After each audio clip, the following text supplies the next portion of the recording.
Good day everyone, my name is Luis Paul. I'm the Isidro from PECD 08101A. So for today's topic, I'm gonna be discussing choice under uncertainty. So before I formally begin, let me give you short and brief information about choice under uncertainty. So from the word itself, choice under uncertainty, it means that um, you do you are uncertain with the decision you are going to make because you do not know the outcomes might be. So, according to my sources, uncertainty is pervasive, indeed. So, there are uncertainty in economic system. I have four here that I've listed from many different uncertainties in our economic system. Number one, there is tomorrow prices. Indeed, tomorrow prices. Bakit naman naging tomorrow prices? Because we always have uncertainties when it comes to prices. Hindi mo alam kung bukas ba matataas ang bilihin or magbababa. So it always uncertain. Number two is your future wealth. Hindi mo alam sa kung sa makalawa ba yayaman ka ba or hindi. So it always been uncertain. Number three is future availability of commodities. Just like what we are facing right now. Nagkakaroon ng shortage when it comes to disinfectants, alcohol, masks. So these are the basic commodities that we need because COVID-19 is spreading.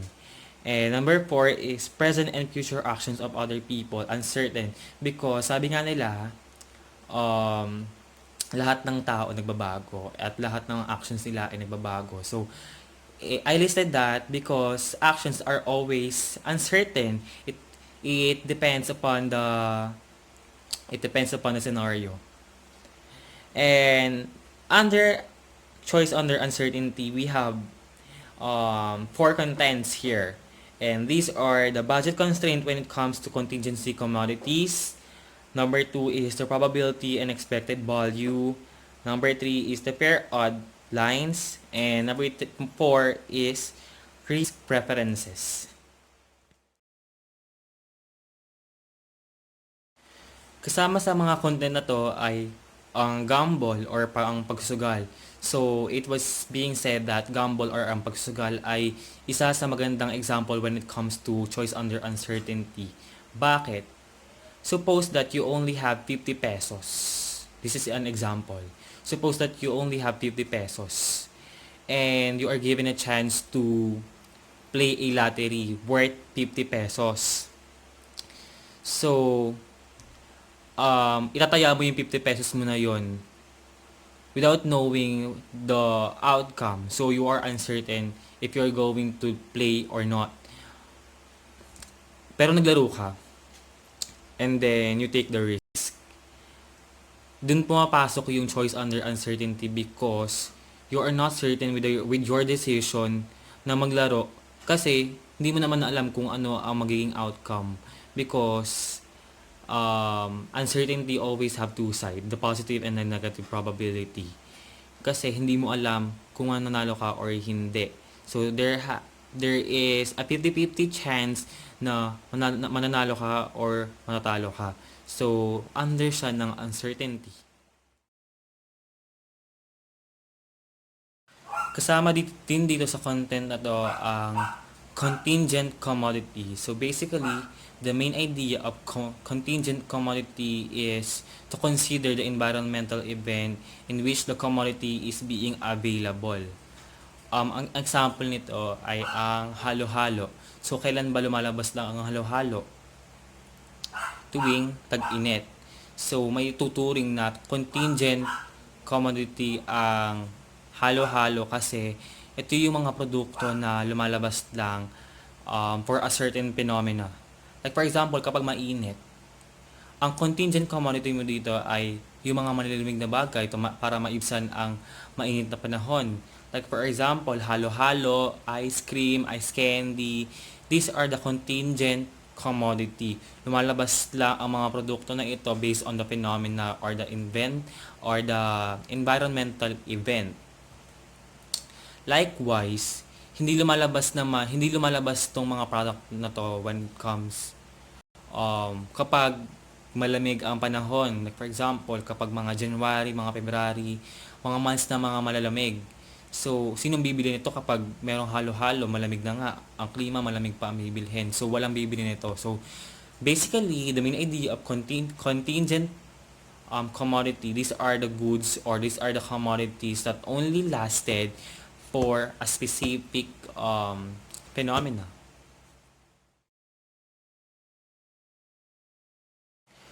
Punta naman tayo sa budget constraint when it comes to contingency commodities. So, ano muna yung budget constraint? Yung budget constraint, ito yung sobrang naging gastos mo sa budget mo lang. Ang example nito when it comes to budget constraint in contingency commodity is like mainit and gusto mo maibsan yung init nito. Ang contingent commodity mo is ice candy. Bumili ka ng ice candy. May budget ka na 50 pesos. At ang isang ice candy ay nagkakahalagang 10 kada isa. So, bumili ka ng 5. So, yung 5 yun, nagkakahalaga yun ng 50 pesos. Kasi, ang kada isang ice candy is 10 piso. Tapos, kinain mo yung 5 ice candy na yun para maibsan yung init. Kasi napakainit talaga dito sa Pilipinas. Undeniably. So, sa 5 ice candy na yon, hindi ka na satisfy kasi sobrang init pa din. So, gusto mo ulit bumili pa ng 3 pa. Doon na pumapasok yung budget constraint kasi parang naabot mo na yung limit na kung ano lang yung pwede mo mabili kasi may budget ka lang na 50 pesos. And you already bought enough for that budget. So, parang pag bumili ka pa ng 3, which is nagkakahalaga na ng 80 pesos overall, doon na papasok yung budget constraint.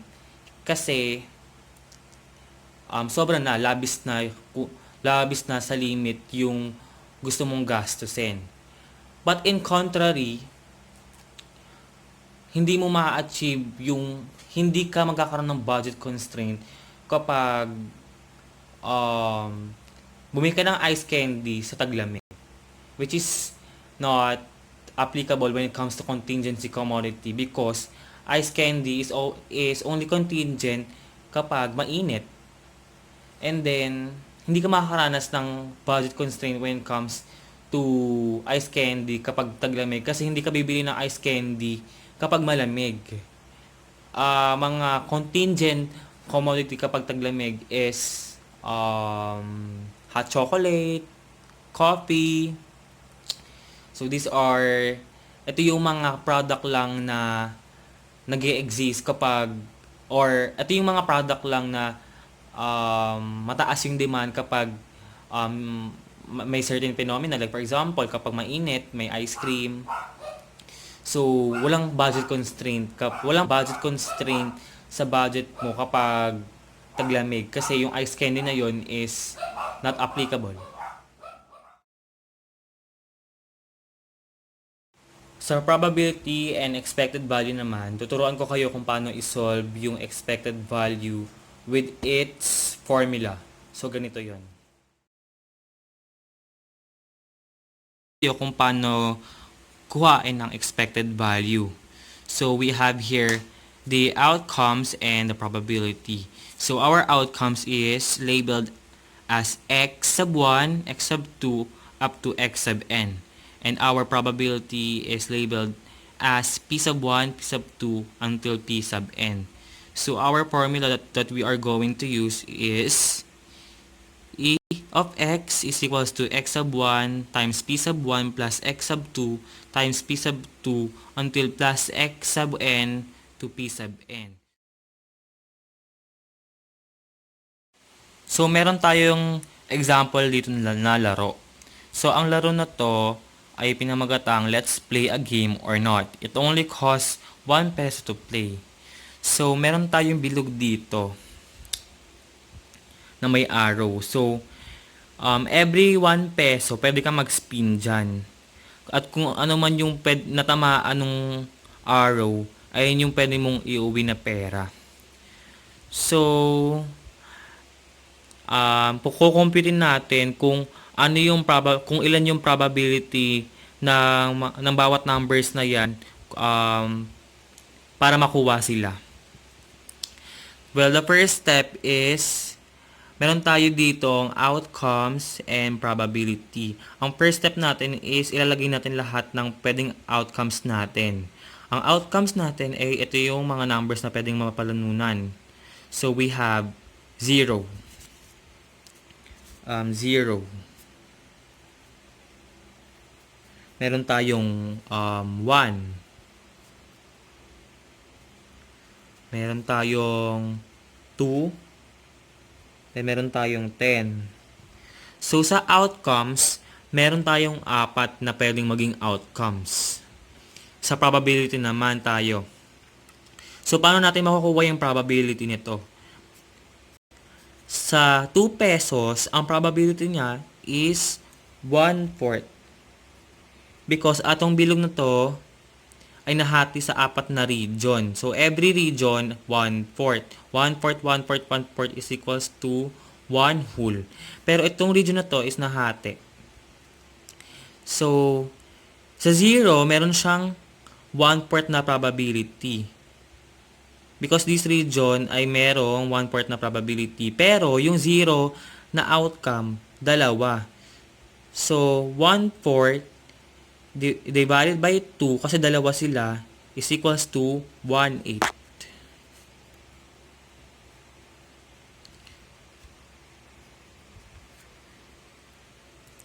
Itong region naman na to. This region is also 1/4, pero nahati din sila sa dalawa. So, 1/4 divided by 2 is equals to 1/8. So, ililist na lahat natin ng pwedeng maging probability. So, sa 0, ang probability ng 0 is 1/8. Sa 1 pesos naman is 1/8 din. Sa 2 pesos is 1/4. And then sa 10 pesos is 1/8.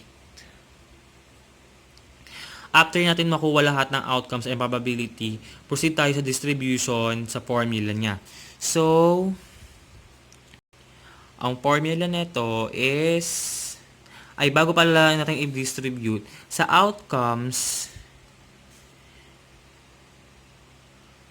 we have to make a minus dito. Minus 1. Because in every game, you will lose 1 peso. And you will gain 1 here in probability, because in every game you will going to have a 1 probability to gain these prizes. So you will lose 1 peso, but you will gain also 1 probability. Yes, 1 probability. Pagkatapos natin lahat makuha yan, wait lang, ay mag-focus. Girl, mag-focus ka. Yan. After natin makuha lahat ng outcomes and probability, proceed na tayo sa distribution. So,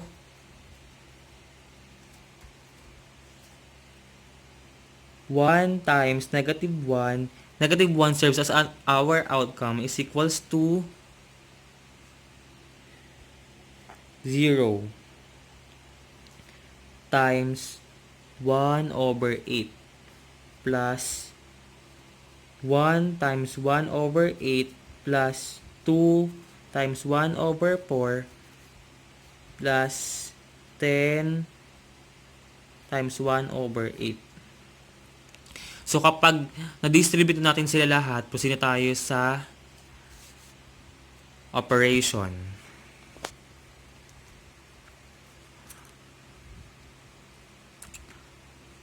0 times 1/8 is 0. So, we no longer have to include this. Because, 0 naman na siya. And then, 1. 1 times 1/8 is equals to 1/8.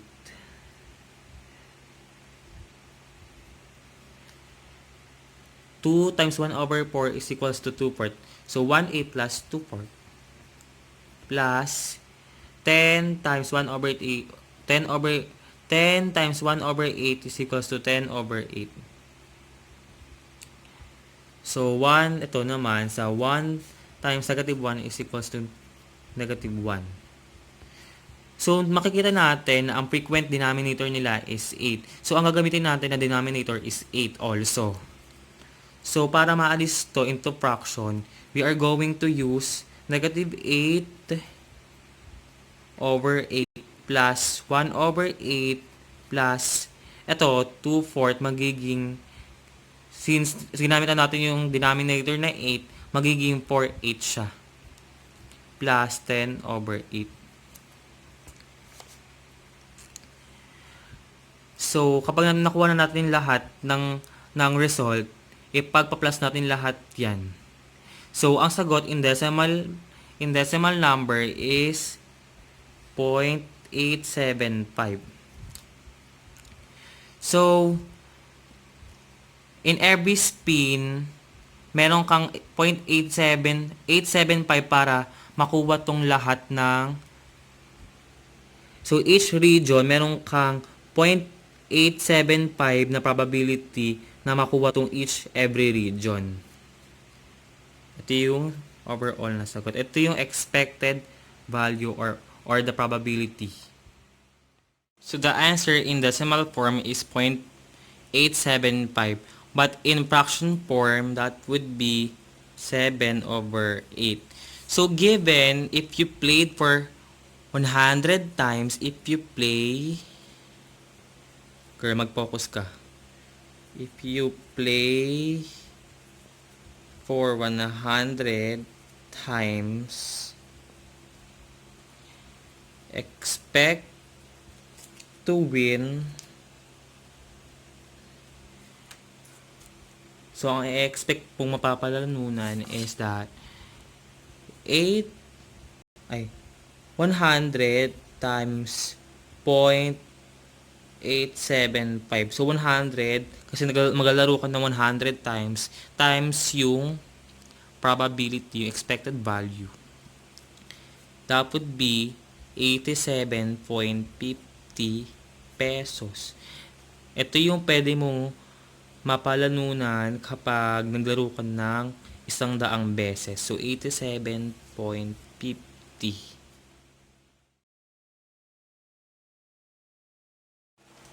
Punta naman tayo sa preferences when it comes to choices. So, there are 3 types of persons when it comes to preferences. These are the first one is the risk-averse, number 2 is risk-loving, and number 3 is the risk-neutral. What is the first one? So, the first one is the risk-averse. So, kapag sinabing risk-averse, ito yung mga tao na ayaw ng risk. Hindi sila nagre-risk kasi gusto nila certain sa isang bagay. Kapag risk-loving naman, these are the people who, from the word itself, risk-loving, sila yung gusto naman na mas nire-risk nila yung mga pera nila. Kasi kapag nire-risk nila yung pera nila, there's a hope na mas kumita sila ng mas malaki. Tapos kapag neutral naman, it's either, kapag risk neutral naman, it's a combination of both. So kapag, example, kapag risk averse ako, kapag meron akong sahod na 100 pesos, ikikip ko na lang yon kesa itaya sa loto. Because I don't want to risk my own money with uncertainty because I might lose in a gamble. Okay? So, kapag risk averse ako, gusto ko, sure, yung 100 pesos na sweldo ko, itatabi ko na lang for my savings. That is risk averse. Risk averse want sure, certain. Kapag sinabi namang risk loving, these are the person na gusto ng risk. Sabi ko nga kanina. Example, I have 100 peso na sahod. Yung 100 pesos ko na yon, itatayo ko yun lahat sa loto. I will risk all of my 100 peso sa loto because I believe na kapag tinaya ko tong 100 peso na to, is pwede siyang lumaki, pwede ako manalo ng mas malaki pa. So that is risk loving. So kapag risk neutral, it is a combination of the two. Kapag meron akong 100 pesos na sahod, yung 50 pesos, itataya ko sa loto, i-risk ko sa loto, and then yung 50 pesos, itatago ko. Para parehas, may gain ako. So, naging risk averse ka, naging risk loving ka din. Kasi nag-risk ka ng 50 pesos, and then nagtabi ka ng savings na 50 pesos, na sure, nasa savings mo mapupunta. So, that is the differences between the three.